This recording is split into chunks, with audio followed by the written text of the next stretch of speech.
Welcome in, everybody. This is Scout's Eye on Pro Football. I am Chris Landry, as we will break down the world of the NFL for you here, as getting you the latest that's going on around the league.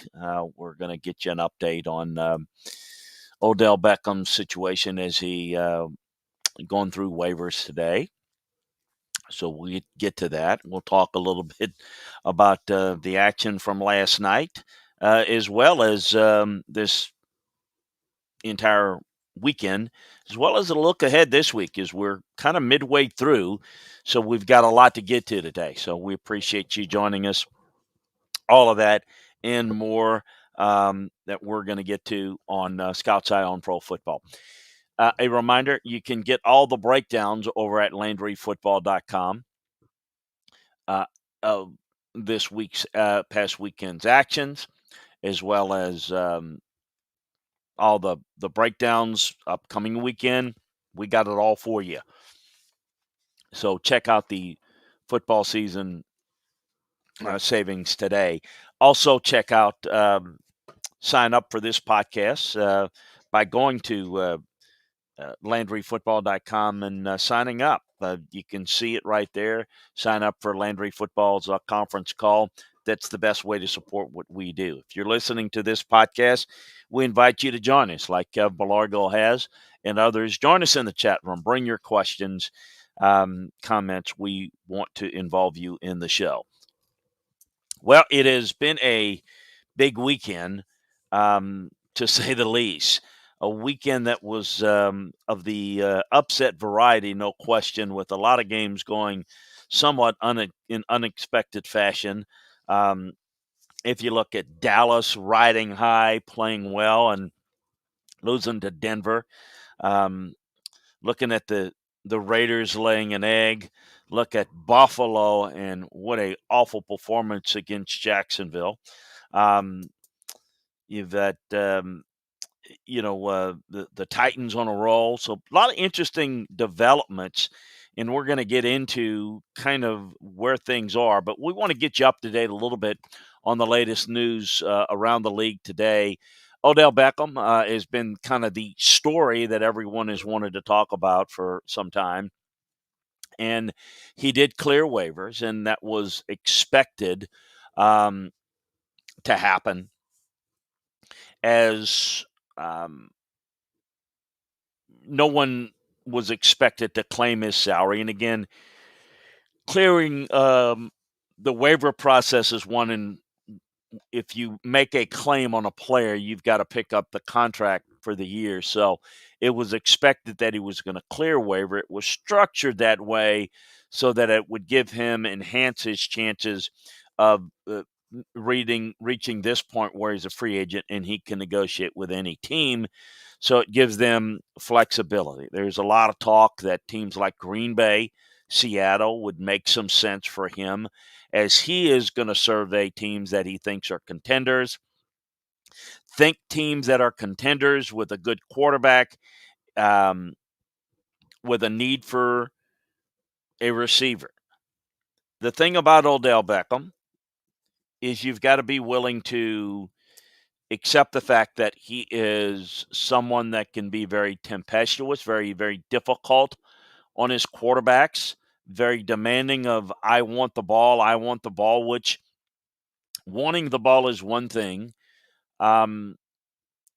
Certainly earning your right to get more balls. And quite frankly, not that it all falls on his shoulders, but certainly staying healthy is a big, important part of it. And he's not been someone that has been as reliable. So I think there's a little bit of a buyer beware there. I think that there are certain places that people will get intoxicated by the name.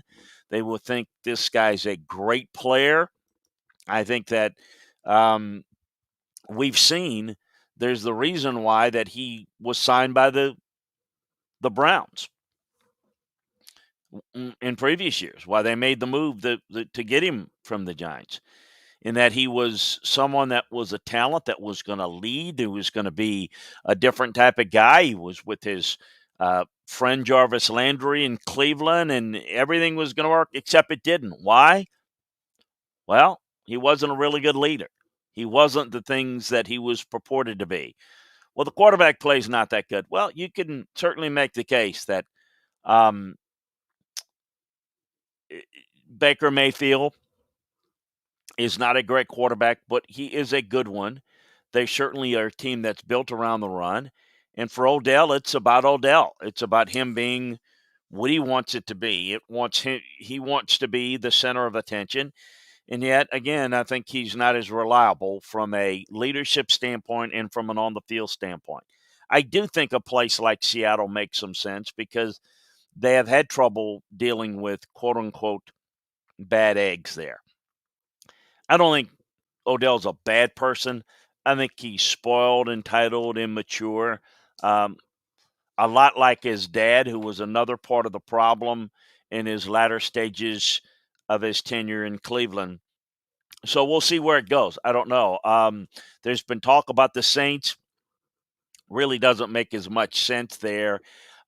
You don't have a stable quarterback situation. You don't have a team that's really in contention. Yeah, there's the connection of, um, he's from there, or he's technically his dad, parents are from Marshall, Texas, but he's certainly Odell more from the New Orleans areas, which is where Odell and his wife, who he met at LSU, I coached Odell Senior at LSU, so there's a New Orleans connection, but I don't see that as being as good of a fit for him. I don't know that the Saints won't be at least kicking around the tires to see.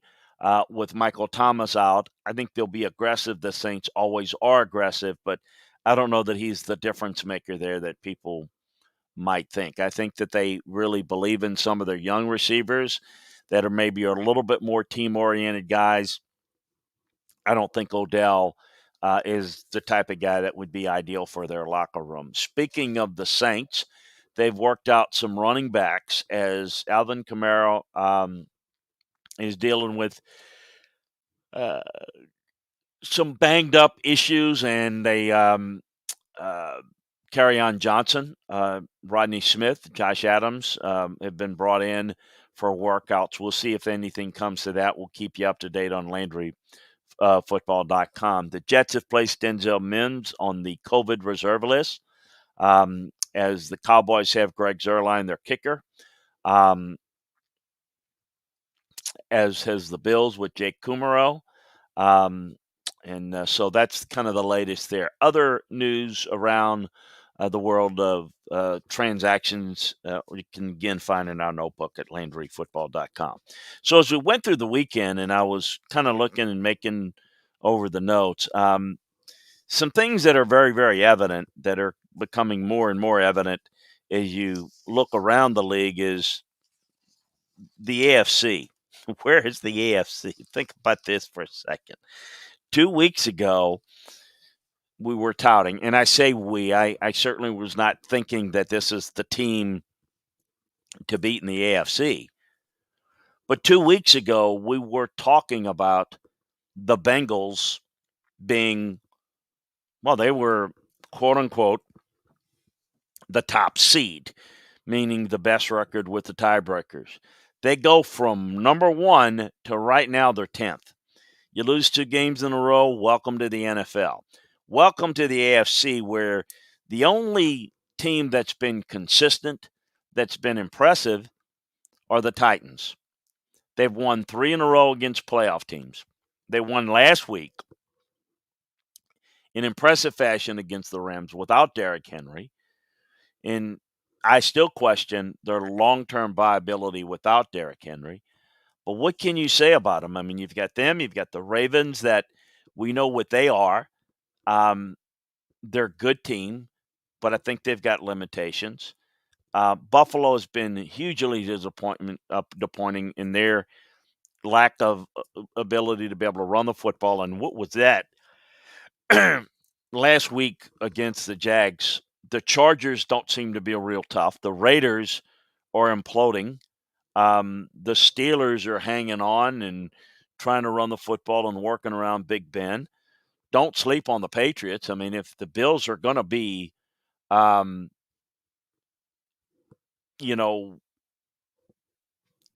that inconsistent, then you put the Patriots right in the mix there. Do you want to sit there and say the Chiefs are not out of it at 5-4, and they're not. That record does not eliminate them. What to me makes it difficult to buy into them is the fact that they're not playing any better, that they're not running the football better, that they're not committed to it, that they're still trying to go for too many chunk plays. They're not being patient enough, and that's not playing to help their defense.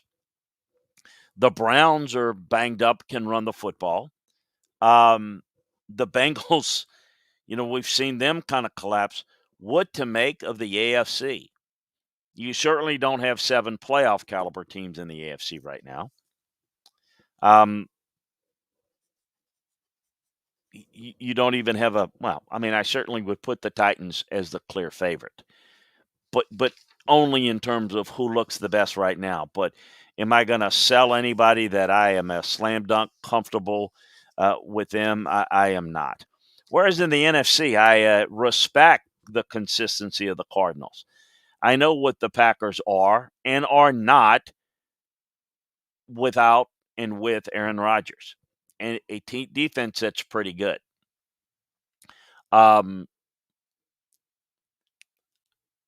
Aaron Rodgers gives them a chance, and the defense and the play around them has been good.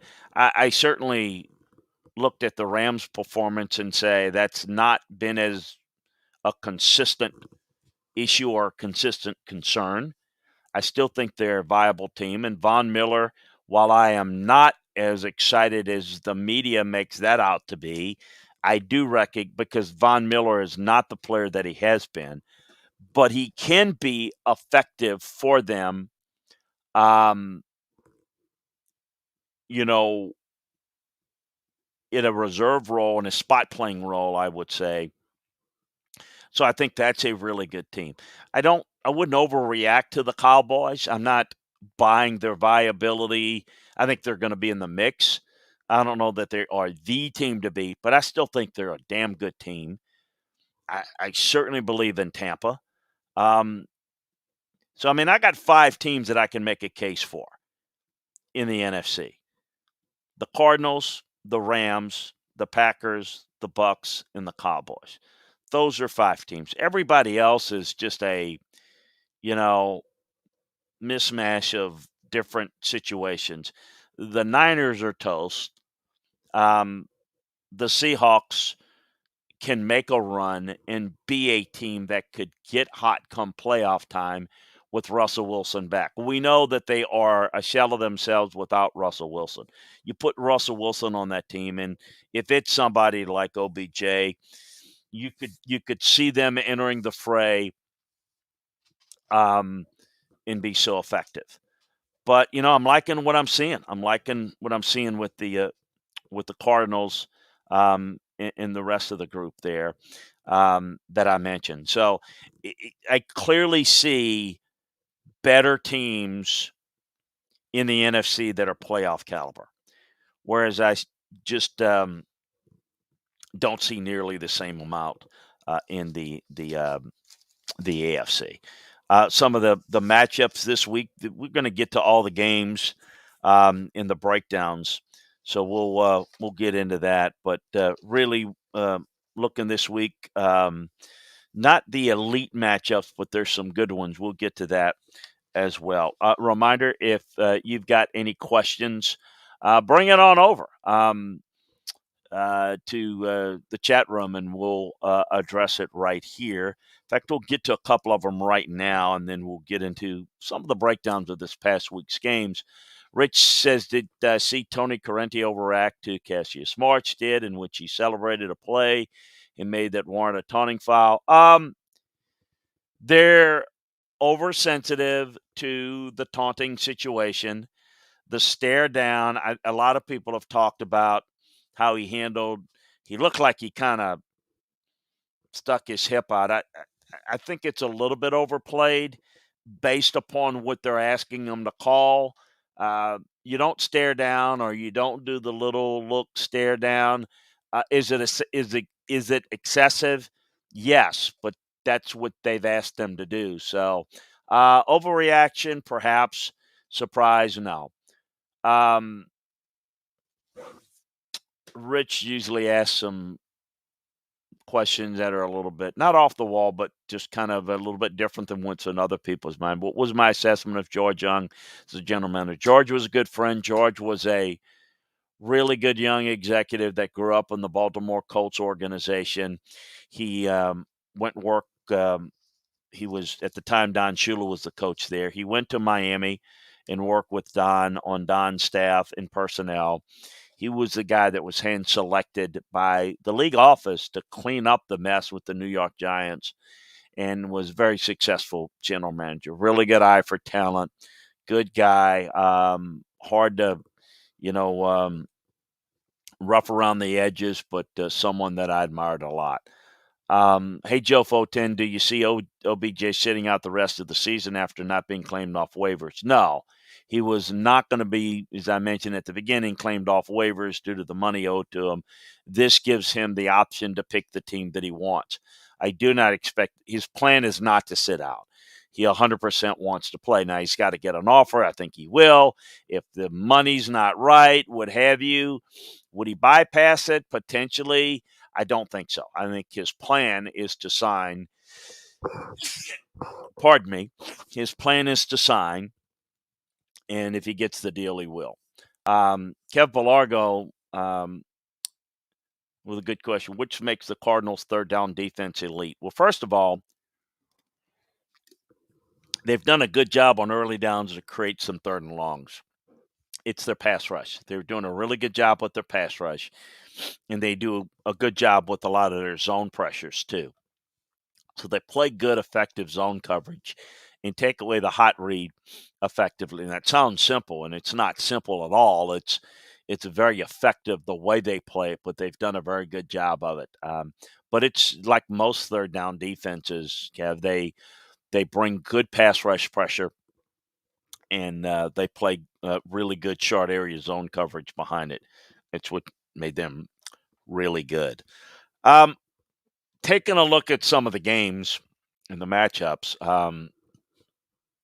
I was impressed last night with Justin Fields and how he seems to be growing. I think that he's certainly got arm talent.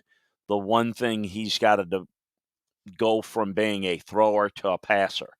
And I think as he progresses in that regard, you know,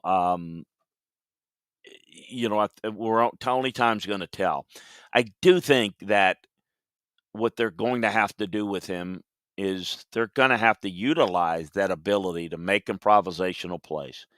Um, I think that it certainly remains to be seen if Matt Nagy survives this. But one of the things about taking him was to take some of the concepts that he learned in Kansas City that they're doing with Mahomes and utilize it with Fields. Now, I think they're a little different quarterbacks. I think Mahomes is a little bit better he's a lot better as a passer, and he's better with off-platform throws. But Justin Fields is certainly very capable of making some plays with his arm, and certainly able to stretch the ball down the field. Now, what they've got to be able to do is continue to work the running game, build the offensive line and the weaponry around him.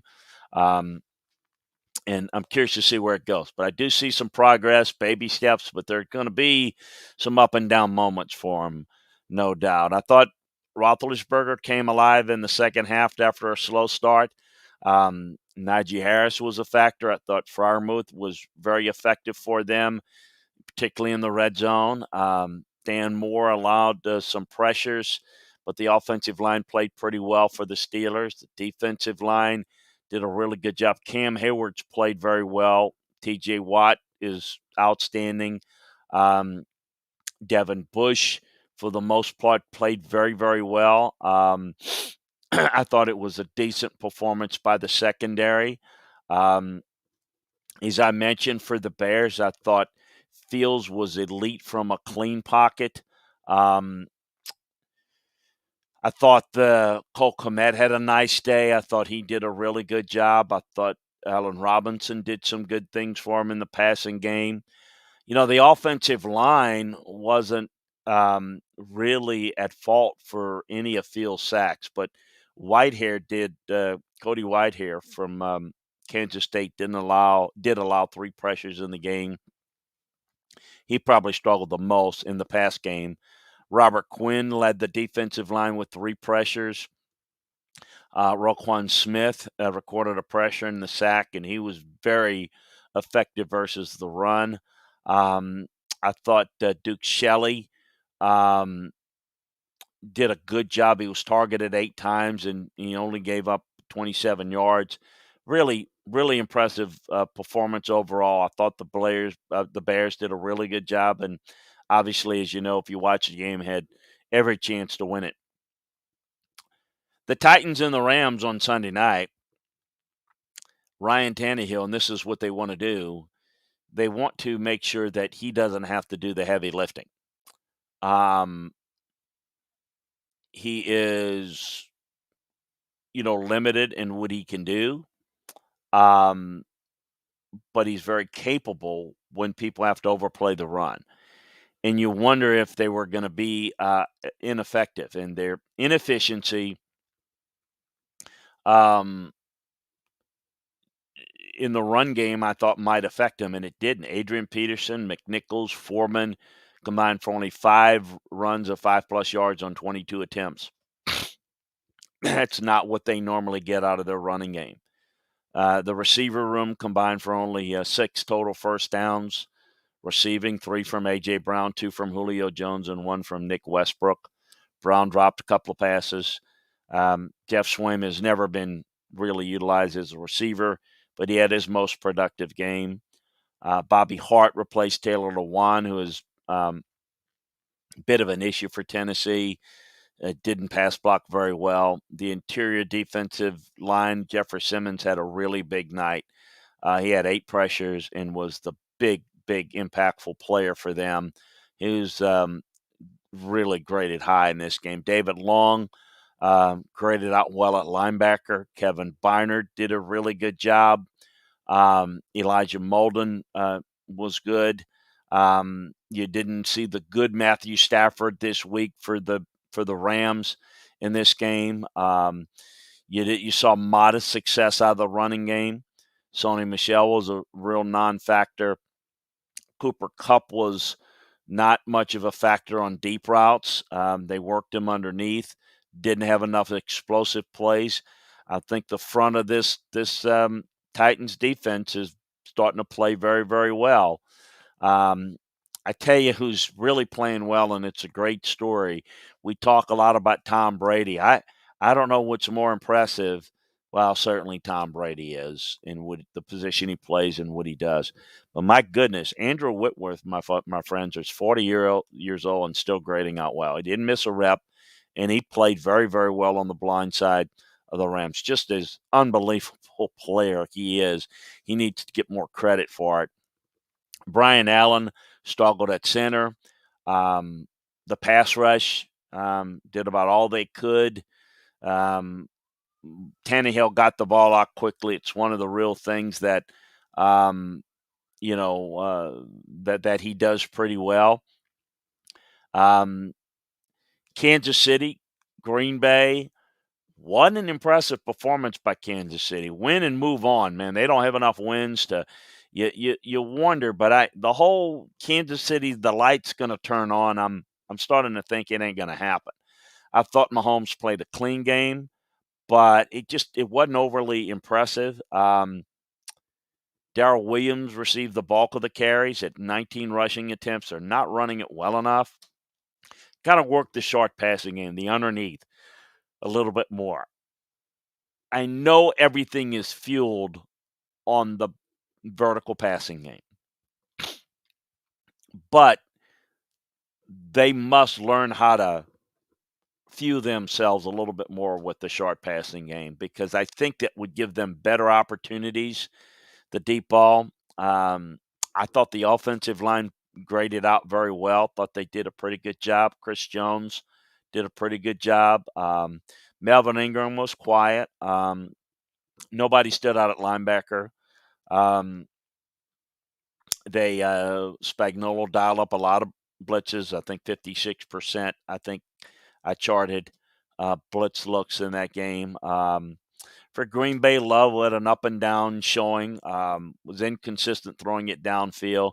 You just get the feeling watching this game that if Aaron Rodgers plays, no way Kansas City wins it. So you come out of this looking for Green Bay. Rashawn Gary was the only member to break through consistently in the pass rush. Devondre Campbell and Barnes were pretty effective in the game. The secondary held his own. All things considered, with this offense can potentially bust out on you. More impressed with the Packers in the loss than the Chiefs in the win. The Niners, this Cardinal team just looks better right now than no doubt, than the Niners. They took care of business. Um, first of all, Colt McCoy filling in for Kyler Murray.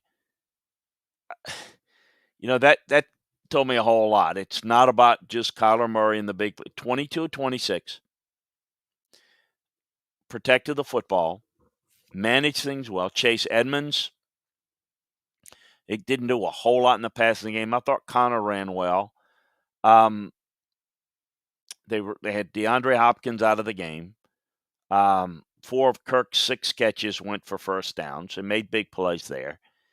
This Niner team is very overrated right now. I just don't like the way they're playing. I thought the offensive line gave McCoy a lot of clean pockets in which to work. Golden and Chandler tallied 4 pressures, 3 of which were sacks. Defensive line made just 3 run stops, but the Niners had to abandon the run game, falling behind 31-7. So, that to me was a big factor. No Arizona defender was targeted more in coverage than Isaiah Simmons. He gave up 6 catches, 7 targets for 88 yards. Garoppolo, the best thing he did was when the game was out of reach. He went 1 for 6 on throws targeted 20-plus yards downfield. So this team's kind of in a transition as I see it. It's the running game came to a screeching halt with the big Cardinal lead. Hasty and Mitchell, none of the guys were able to get anything going. Kittle put together a good performance. Samuel was again good, but they struggled up front to pass protect. I thought the Cardinals got after him. McGlinchey suffered a knee injury that sidelined him. Tom Compton gave up 5 pressures, 2 sacks, I think a hit or 2 hurries.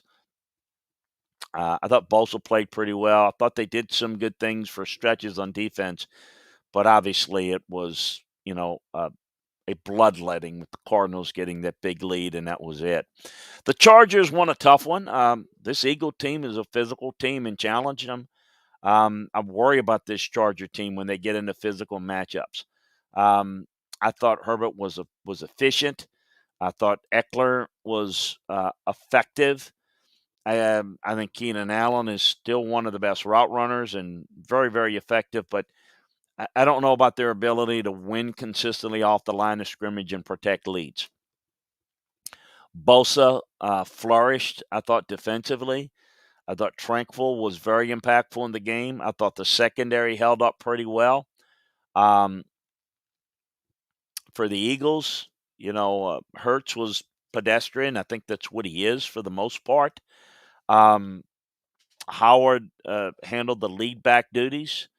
There's not a whole lot there at running back. It's by committee. Devonta Smith continues to be the star of the passing attack.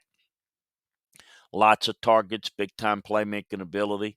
The offensive line performed admirably. They allowed just 7 pressures in the game. I thought the defensive line of the Eagles struggled to make significant impact in the game. I thought T.J. Edwards played pretty well. The secondary was worked was worked this entire game.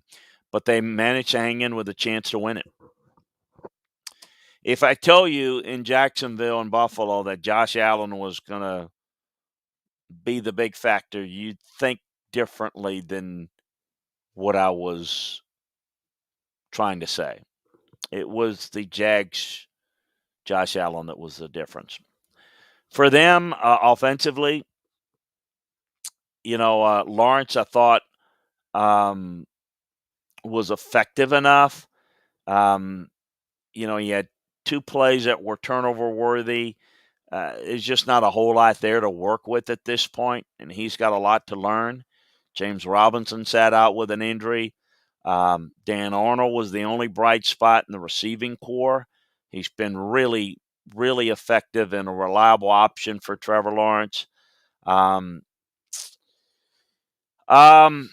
long day for the offensive line. For the Jags, it didn't play all that well at all. Josh Allen was the star of the game. His edge rushing ability, I mean, he had 4 hurries and 6 tackles and, forcing fumbles, 21 total pressures, 4 sacks and 15 hurries. It was the defensive effort that did it. The Bills lean on their passing game too much. They've got a little bit of the Chiefs disease here.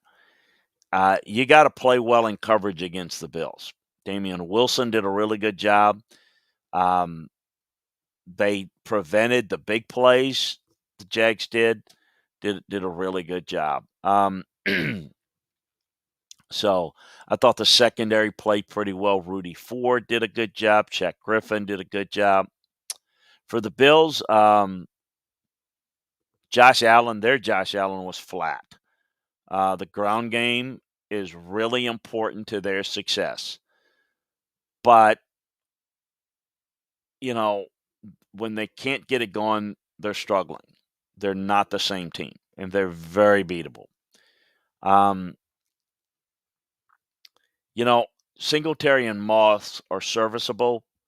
They need to play better. And they need to run block better. And they need to set the run better. And when they get some early leads, which they were not able to do here, they need to be able to run and again, take advantage of the fact that maybe people may overplay the pass. I thought the Bills' offensive line really struggled. Really one of the worst performances they've had.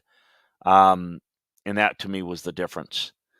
The Saints were lifeless against the Falcons. Thought the Falcons outplayed them. I thought Matt Ryan continues to play well. Did a really good job. The Saints, Simeon wasn't bad, but he certainly wasn't good. You see that there's limitations there. I'm looking at the fact that he's a backup quarterback. I think that one of the things I look at is, what can a guy do, what he can't do? I think he's fairly accurate short to medium. There were some drop balls. There's not a lot there. The forcing the ball to the tight end a little bit too much is a problem. Troutman, it's not been as reliable. It's Alvin Kamara. I think Mark Ingram's helped. Kamara, as I mentioned in the early opening part of the show, is a little banged up, and they're making some decisions there. Deontay Harris drew a number of targets. The offensive line neutralized the front fairly well in this game. I think that if you look at the defensive line, they did a good job up front there. I thought they really got after Atlanta. I thought they started to flip the script on Atlanta, and you could see the defense started to take over. Demario Davis is playing at a high level. I mean, blue grade level, player of the year type level. He's an elite player, no question about it. But they just made mistake. They made a key mistake at the end. They came back to seemingly win that game, and they've let two games go now. This Falcons game and the Giants game, that's going to cost them a playoff spot in the end. Ultimately, more than likely. With 7 teams in, it's still a possibility, but that's one of the things. Matt Ryan, I thought, flourished against this defense pretty well for the most part for much of the game, and again, until they kind of flipped the script. Mike Davis, kind of keyed the mediocre passing attack. Cordell Patterson struggled as a rusher, but made a couple of big plays in the passing game. Russell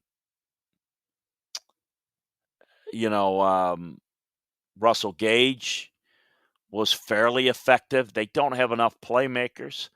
I think Kyle Pitts flashes, but they need more consistency for him, and they need a better job protection up front so they can get him the football. The offensive line struggled against the Saints here, but it was a good win for the Falcons to hold off, come back and win it. It was really like 2 games in one, and the Falcons were able to come back and get it done. Baltimore over Minnesota, the Vikings kind of continue to play well, but not well enough. And, a problem with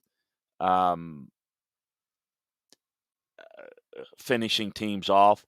Lamar Jackson came alive in the second half. Freeman and Bell split carries. Marquise Brown's the only one that did anything really at the receiver position that I was impressed with. The line was fairly effective.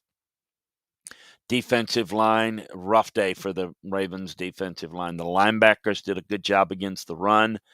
Marlon Humphrey, people are throwing the football at him. From Minnesota, rough day for Kirk Cousins. They get behind the chains too much, and that's a problem. They are a stay ahead of the chains type of team. They've got to run the football and work play action. It is interesting to see the Vikings' top 2 receivers, Thielen and Jefferson, were shut down. I thought they allowed too many pressures and too much leakage there, and that was the difference against this Ravens defense. Just disappointing performance again by the Bengals. Mayfield delivered in the passing game following a dismal showing for the Browns. Nick Chubb churned out some big runs, and he's a big factor when he's there. Donovan Peoples-Jones took the top off of that Bengals secondary that's particularly vulnerable on the outside. The offensive line allowed 8 pressures. Didn't grade out well, but I thought Mayfield did a good job getting the ball out quickly. Was hurried just 5 times. Defensive line, the Browns had really good pressure, 5 sacks, 6 hits, 17 total pressures. Joe Burrow struggled, was under pressure. Myles Garrett was in the backfield. He's been outstanding. Malcolm Smith allowed 4 catches at linebacker.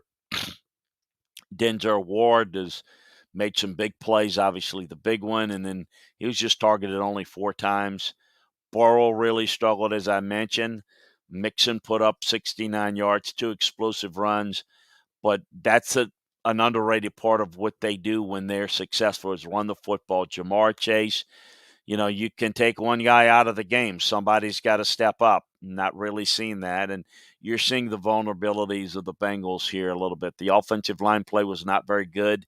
The defensive line finished with a adequate pass rushing grade. Thought the linebacker Logan Wilson played fairly well. Eli Apple was victimized in coverage a little too much. It was a frustrating performance for them. Speaking frustrating, how about for Dallas in the Denver game? First of all, for Denver, Bridgewater was efficient, didn't turn it over, did enough to secure the win. Melvin Gordon, Javonte Williams split reps. Williams was much more effective than Gordon was. It was a big factor. Cortland Sutton was very effective for them. in the pass game. Uh, Offensive line allowed 3 sacks, did a pretty decent job in pass protection. Um, Von Miller, the first game post Von Miller, they had 3 sacks, and they really were pretty effective. It was almost as if Dallas felt like this was a game that they had in the bag. They played that way. Prescott struggled, didn't play well. Um, an ineffective day um, from the passing game really led to an ineffective, run game. Um, Pollard and Elliott just 14 carries, but they got behind in the game. So it's part of what they gave up defensively, folks. We say it all the time. If you're a team that likes to run the football and that you're built around running the football, if you get behind in the game and you can't run it because you don't have enough time, the time element, you're cooked. You're cooked. So anyway, it's just a really bad performance by the Cowboys. The Dolphins and the Texans, boy, that was a ugly looking game watching it. Neither one played very well. I thought Jacoby Brissett was okay. It was roller coaster day for Myles Gaskins. Jalen Waddle continues to flash and do some good things. Offensive line of the Dolphins is not good. It still wasn't good. It wasn't good. It's not good. They're going to struggle to sustain anything. A run game, protection. This is a bad looking team. They're a little better than the Texans, not a whole lot. Agba, I thought, was really good on the defensive side. Butler did some good things. They blitzed heavy in this game, over 50%. It led to some pressures. I thought the secondary, as a result of it, made some good plays.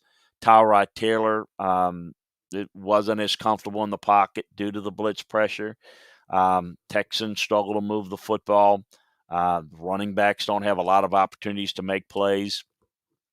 Brandon Cooks, once again, was the focal point of the passing attack. He led the team in targets, but only 7 of them were catchable passes. Taylor struggled through the air. The offensive line didn't create much of a pocket there. Really an ominous-looking remainder of the season for the Texans and for the Dolphins here. The Giants, playing better ball, beat the Raiders. The Raiders were awful in the red zone. Just was the big difference, the mistakes. You just wonder if things are catching up with the Raiders. First on the Giants, Daniel Jones was efficient. Not good, but efficient. Barkley sidelined again for the Giants. Devontae Booker, former Raider, ironically, got the majority of the work, 99 yards and fairly effective. Was able to move the football pretty well. Kyle Rudolph led all the Giants receivers and tight ends with 5 targets. Evan Ingram led the group with 38 receiving yards, and none of the Giants' offensive line graded all that well. Dexter Lawrence was really good defending the run on defense. Quincy Roche made a big play or two. I didn't think the linebackers played all that well for the Giants. Thought Tate Crowder showed some things that were pretty effective. Xavier McKinney was pretty effective. Adoree Jackson played well. But for the Raiders, it really was more about what the Raiders couldn't do. It wasn't like the Giants played all that well or graded all that well, but the Raiders struggled. It was just one of the worst performances by Derek Carr, and he's played well, and he gets a lot of crap and doesn't deserve most of it. He didn't play well this past week. Josh Jacobs and Kenyon Drake were fairly bright spots in a listless performance. Darren Waller hauled in 7 of 11 targets. I thought Colton Miller blocked pretty well. I thought Crosby and Ndakwe played pretty well on the defensive side. Um, it was, to me, the secondary is a bunch of misfits. I think about the Raiders. I tweeted this out today. They had 2 first-round picks in 2020. Henry Ruggs and Damon Arnett. Both of those guys are off the roster. They didn't even make it to the 10th game of their second season. 2 first-round picks. 2 first-round picks. That's like saying, here's $2 million, people. Just don't bleep and screw it up. Invest it wisely. Be smart. And all your problems are solved. That's what you try to work to get as a personnel guy. That's what you build your team around. Look, sometimes you take a guy and you have an awful catastrophic injury, things that the good Lord can only handle. When you just completely misevaluate and have nothing to show for those two, it's a real sign of leadership or lack thereof. And I don't know what Mark Davis is going to do. Quite frankly, I worry about the Raiders. I think that Mark relied everything solely on John Gruden. So you don't have a good football guy running things as an ownership standpoint. You don't have an experienced general manager. I don't know that Mark can make the right decisions on who to bring in. A lot of wait and see. Ugly performance by Carolina again. New England is just hanging in there. They get it done. They do what they do, and I thought Mac Jones was efficient. I didn't think the the Patriots were able to run the football all that effectively. They didn't have great game from their receivers. The offensive line, though, played well and controlled the line of scrimmage. Christian Barmore is playing great for the Pats. Now, he just feasted all day on a banged-up Panthers offensive line. That's the biggest issue there. And it is about, okay, Sam Darnold in the future at quarterback. That's something they have to address. But Sam Darnold and most quarterbacks ain't playing well behind that offensive line of the Panthers. That's not only not good, but it's banged up and even worse. Jamie Collins is back. His interception of Darnold was big. J.C. Jackson is playing well. So they're starting to get good corner play. I worry about the Panthers. I worry about Sam Darnold's future. Christian McCaffrey came back, but it wasn't a big turnaround. DJ Moore went to the hospital. Hope for positive things there. Mentioned the offensive line give up way too many pressures. Defensive line, they've got some issues there with injuries. They can't have Brian Burns miss any more time. The linebackers had a really rough day. Corners weren't even tested pretty much in the game. And, of course, revisiting the Colts-Jets game, the rushing attack dominated the Jets. That was the big difference in the game, and the Jets continue to struggle. And the Colts are certainly not out of it, but certainly chasing at this point a Titans team that's playing really good ball. I want to hand out our game balls of the week. I'm going to give one to Justin Fields. He's not necessarily graded out the best of the quarterbacks this week, but what he did I thought was impressive. Running back, I thought Nyheim Hines graded out very well for the Colts on Thursday night. Devonta Smith and Keenan Allen were my receivers. Kittle in a losing effort were good. Cordell Patterson made some plays. It's impressive. Teron Armstead, Saints need to get him signed. He's an impending free agent. Played very well this past week. Ryan Ramczyk played very well at tackle. Guards, Filer of the Chargers and Wyatt Taylor of the Browns. Andre James of the Raiders graded out pretty well. On defense, got to give Jeffrey Simmons of the Titans, Aaron Donald for the Rams was outstanding. Kwity Paye, really good off the edge for the Colts against the Jets. Chris Jones was outstanding this past week. Linebacker Vander Esch played well in the losing effort. I thought Kazir White played well for the Chargers. Corner, I think J.C. Jackson I mentioned with the Patriots and Denzel Ward of the Browns deserve an attaboy. Jalen Ramsey played well. Cam Bynum were really good. I'm going to go with a couple of players of the week. Offensively, there wasn't a skill position guy that jumped out at me. So I thought the play of Wyatt Taylor of the Browns was tremendous, and his run blocking grade was off the charts. One of the best I've seen in a single game performance, and I thought was a big factor for the Browns in really controlling the line of scrimmage against the Bengals this past week. I thought Denzel Ward played very well, as I mentioned. Um, Rookie of the week, I'm going to go with Devonta Smith. Everyone's talking about Jamar Chase and Kyle Pitts and Kadarius Toney, and those guys have had really good years. Quietly, even though the team's not winning, Devonta Smith is not getting enough credit for the job that he's done. Offensive line of the week, overall, I thought hard about the Browns. I think they deserve a lot of credit, but the Colts really were dominant against the Jets. A guy that stood out that maybe is someone that you're not as familiar with, the former South Carolina Gamecock, Taylor Stallworth, the defensive tackle, played very well. I thought he graded out very well for the Colts on Thursday night. So those are some of the game balls of the week. This week's matchups that, before I get into the chat room, interesting matchup. Dallas rebounds at home against Atlanta. I think so.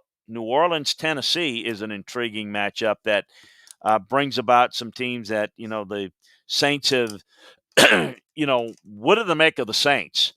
I guess they win this week because the Saints lose to the Giants and the Falcons. They'll beat the Patriots and the Packers, and that's how that seems to work. So going on the road to beat Tennessee seems like a lock there. Jacksonville goes to Indianapolis. Cleveland goes to New England in an intriguing one. Buffalo and the Jets.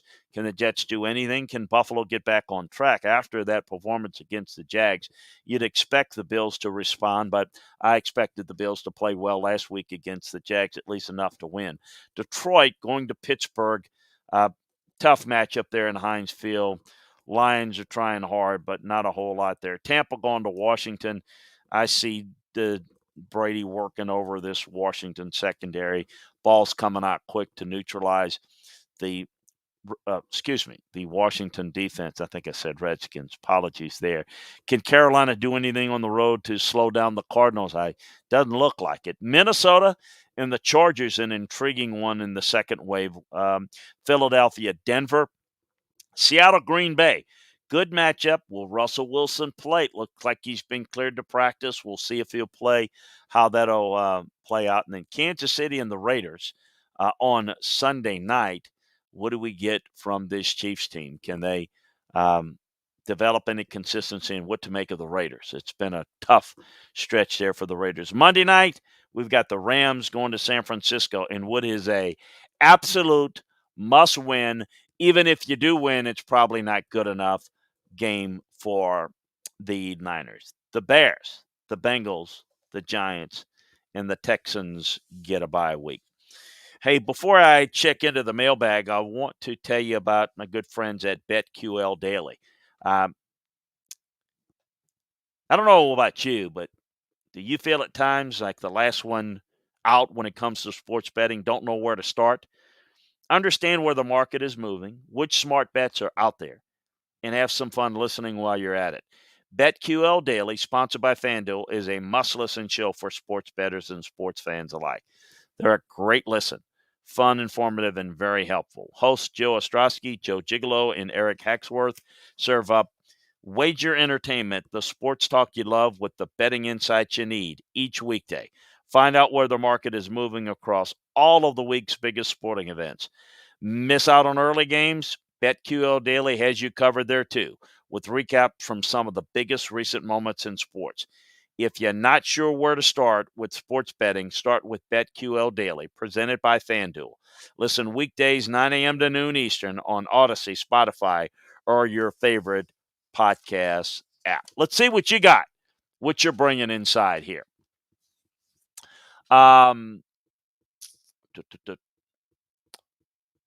Rich Goat says, do you think Matt Rule is looking to bench Sam Darnold considering he hasn't played well in the last couple of weeks? Well, we've gone over that. I don't think there's real options. Obviously, he's got someone he likes that he's familiar with from his Temple days, but I don't think that PJ's the answer either. It's the offensive line, but certainly the quarterback situation is one they got to address in the offseason.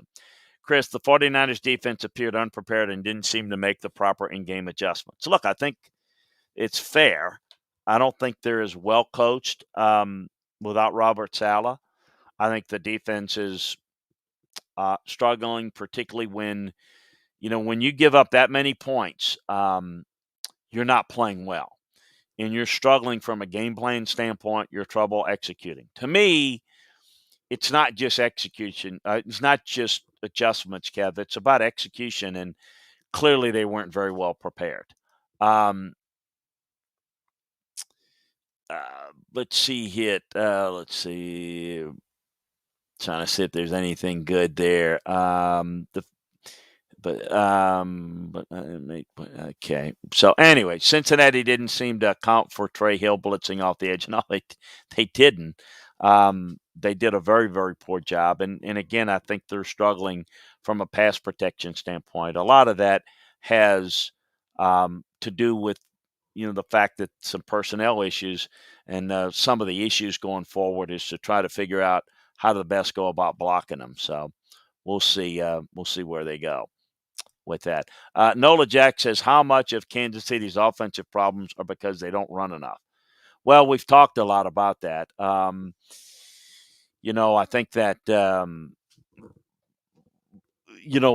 they are not patient to take the short passing game. Nola Jack, I think that it's not just the running game, but it's just the taking the checkdowns, the short passing game that's becoming a bigger issue. So we'll see. We'll see how that plays out and develops going forward. But it is a problem that is there, no doubt. And if you don't, and you're constantly going for the big play, you're going to end up having some real big issues there. So that's my thoughts on the Chiefs. Is if you get behind in games, you're taking a lot of risk and you're putting your defense back on the field.